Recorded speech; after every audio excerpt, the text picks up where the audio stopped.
Hi friends, ಎಲ್ಲರಿಗೂ ಕವಿತಾಕಿರಣಲೋಕ ಚಾನಲ್ಗೆ ಸ್ವಾಗತ. ನಾನಿವತ್ತು ಹೀರೆಕಾಯಿ ಬಜ್ಜಿ ರೆಸಿಪಿನ ಹೇಳ್ಕೊಡ್ತಾ ಇದ್ದೀನಿ. ಈ ರೆಸಿಪಿ ನಿಮಗೆಲ್ಲ ಇಷ್ಟ ಆದರೆ ನಮ್ಮ ಚಾನಲ್ನ ದಯವಿಟ್ಟು ಸಬ್ಸ್ಕ್ರೈಬ್ ಮಾಡಿ ಫ್ರೆಂಡ್ಸ್. ನೋಡಿ, ಈ ಥರ ಹೀರೆಕಾಯಿನ ಈ ಥರ ಸ್ಲೈಸಾಗಿ ಕಟ್ ಮಾಡ್ಕೊಳ್ಳೋಣ. ಮೊದಲನೇದಾಗಿ 2 ಕಪ್ಪಷ್ಟು ಕಡಲೆ ಹಿಟ್ಟನ್ನ ತೊಗೊಂಡಿದ್ದೀನಿ, ಮತ್ತು ರುಚಿಗೆ ತಕ್ಕಷ್ಟು ಉಪ್ಪು, ಮತ್ತು ಸ್ವಲ್ಪ ಬಜ್ಜಿ ಚೆನ್ನಾಗಿ ಉಬ್ಬಿ ಬರೋದಕ್ಕೆ ನಾನಿಲ್ಲಿ ಒಂದು 1/4 ಟೇಬಲ್ ಸ್ಪೂನಷ್ಟು ಸೋಡಾನ ಹಾಕ್ಕೊಂಡಿದ್ದೀನಿ. ಬಜ್ಜಿಗೆ ಸ್ವಲ್ಪನಾದರೂ ಸೋಡಾ ಹಾಕಿದ್ರೆ ತುಂಬ ಸ್ಮೂತಾಗೆ ಬರುತ್ತೆ, ಹಾಗಾಗಿ ನಾನಿಲ್ಲಿ ಸೋಡಾನ ಹಾಕ್ಕೊಂಡಿದ್ದೀನಿ. ಬೇಡ ಅಂದರೆ ಸ್ಕಿಪ್ ಮಾಡಿ ನೀವು, ಓಕೆನಾ. ಅದಾದಮೇಲೆ ನಾನು ಒಂದು ಅರ್ಧ ಟೇಬಲ್ ಸ್ಪೂನಷ್ಟು ಚಿಲ್ಲಿ ಪೌಡ್ರ್ ಹಾಕ್ಕೊಂಡಿದ್ದೀನಿ. ಮತ್ತು ಇದನ್ನು ಒಂದು ಹದವಾಗಿ ಕಲಸೋದಕ್ಕೆ ನಾನಿಲ್ಲಿ ಒಂದು 2 ಕಪ್ಪಷ್ಟು ಇಲ್ಲಿ ನೀರನ್ನು ಕೂಡ ಹಾಕ್ಕೊತಿದ್ದೀನಿ. ಎಲ್ಲನೂ ಹಾಕಿ ಈ ಥರ ಎಲ್ಲನೂ ನೀಟಾಗಿ ಮಿಕ್ಸ್ ಮಾಡ್ಕೊಳ್ಳೋಣ. ನೋಡಿ, ಈ ಥರ ಹದವಾಗಿ ಬರಬೇಕು, ಆ ಥರ ನಾನಿಲ್ಲಿ ಕಲಸಿಟ್ಕೊಂಡಿದ್ದೀನಿ. ಜಾಸ್ತಿ ತೆಳ್ಳಗೂ ಇರ್ಬೋದು, ಗಟ್ಟಿಗೂ ಇರಬಾರ್ದು, ಆ ಥರ ಈ ಥರ ಕಲಸ್ಕೊಂಡು ಇಟ್ಕೊಬೇಕು.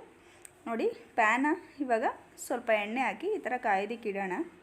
ನೋಡಿ, ಸ್ವಲ್ಪ ಎಣ್ಣೆ ಚೆನ್ನಾಗಿ ಕಾಯಬೇಕು, ಆವಾಗಲೇ ಬಜ್ಜಿ ಚೆನ್ನಾಗಿ ಬರೋದು, ಇಲ್ಲಾಂದರೆ ಕೆಳಗಡೆನೇ ಎಲ್ಲ ಅಂಟ್ಕೊಂಡ್ಬಿಡುತ್ತೆ.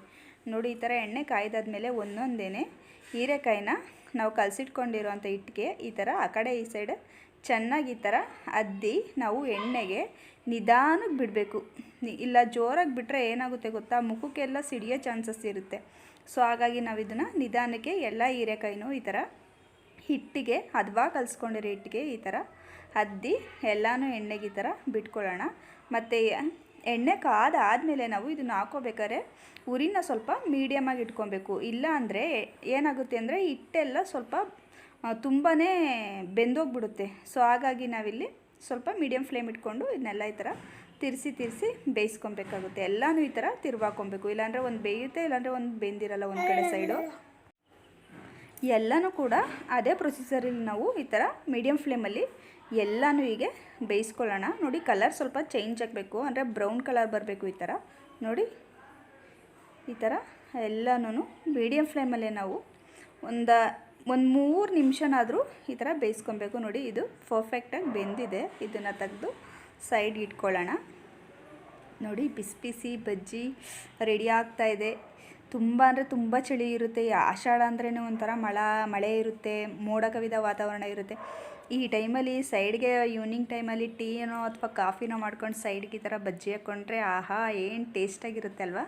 ಈಗ ಉಳಿದಿರೋ ಅಂಥ ಹಿಟ್ಟನ್ನು ಕೂಡ ನಾವೀಗೆ ಅದೇ ಪ್ರೊಸೀಜರಲ್ಲೇ ಎಲ್ಲನೂ ಹಾಕ್ಕೊಂಡು ಇವನು ಕೂಡ ಮೀಡಿಯಮ್ ಫ್ಲೇಮ್ ಇಟ್ಕೊಂಡು ಎಲ್ಲನೂ ಕೂಡ ಒಳ್ಳೆ ಹದ ಬರೋವರೆಗೆ ಕಲರ್ ಚೇಂಜ್ ಆಗೋ ಥರ ಕರ್ಕೊಳ್ಳೋಣ. ನೋಡಿ, ನಾನಿಲ್ಲಿ 2 ಬಜ್ಜಿ ಮೆಣ್ಸಿನ್ಕಾಯಿನೂ ಕೂಡ ಹಾಕ್ಕೊಂಡಿದ್ದೀನಿ, ಯಾಕಂದರೆ ಸ್ವಲ್ಪ ನಾನು ಖಾರ ತಿಂತೀನಿ. ಸೊ ಹಾಗಾಗಿ ಒಂದೇ ಒಂದು ಮೆಣ್ಸಿನ್ಕಾಯಿನ 2 ಭಾಗ ಮಾಡಿಕೊಂಡು 2 ಬಜ್ಜಿ ಮೆಣ್ಸಿನ್ಕಾಯಿ ಬಜ್ಜಿನ ಇಲ್ಲಿ ಹಾಕ್ಕೊಂಡಿದ್ದೀನಿ ನಾನಿಲ್ಲಿ. ಇನ್ನು ಮಿಕ್ಕಿದೆಲ್ಲ ಹೀರೆಕಾಯಿ ಇದ್ದೇನೆ ಬಜ್ಜಿ. ನೋಡಿ, ಇದೂ ಅಷ್ಟೇ ಸ್ವಲ್ಪ ಕಲರ್ ಎಲ್ಲ ಚೇಂಜ್ ಆಗಬೇಕು, ಸ್ವಲ್ಪ ಬ್ರೌನಾಗಿ ಟರ್ನ್ ಆಗಬೇಕು ಬಜ್ಜಿ. ಆ ಥರ ಎಲ್ಲನೂ ನಾವಿಲ್ಲಿ ಮೀಡಿಯಮ್ ಫ್ಲೇಮಲ್ಲೇ ಬೇಯಿಸ್ಕೊಳ್ಳೋಣ. ತುಂಬ ಲೋ ಫ್ಲೇಮು ಇಟ್ಕೋಬಾರ್ದು, ಯಾಕಂದರೆ ಎಣ್ಣೆ ಜಾಸ್ತಿ ಇದು ಎಳ್ಕೊಂಬಿಡುತ್ತೆ. ತುಂಬ ಲೋ ಫ್ಲೇಮ್ ಹಾಕಿದ್ರೆ ನಾವು ಮೀಡಿಯಮ್ ಫ್ಲೇಮಲ್ಲೇ ಈ ಥರ ಕರ್ಕೊಂಡು ಎಲ್ಲನೂ ಕೂಡ ಈ ಥರ ಸೈಡ್ಗೆ ಇಟ್ಕೊಳ್ಳೋಣ. ಇದಕ್ಕೆ ಚಟ್ನಿನೂ ಕೂಡ ಮಾಡ್ಕೊಬೋದು.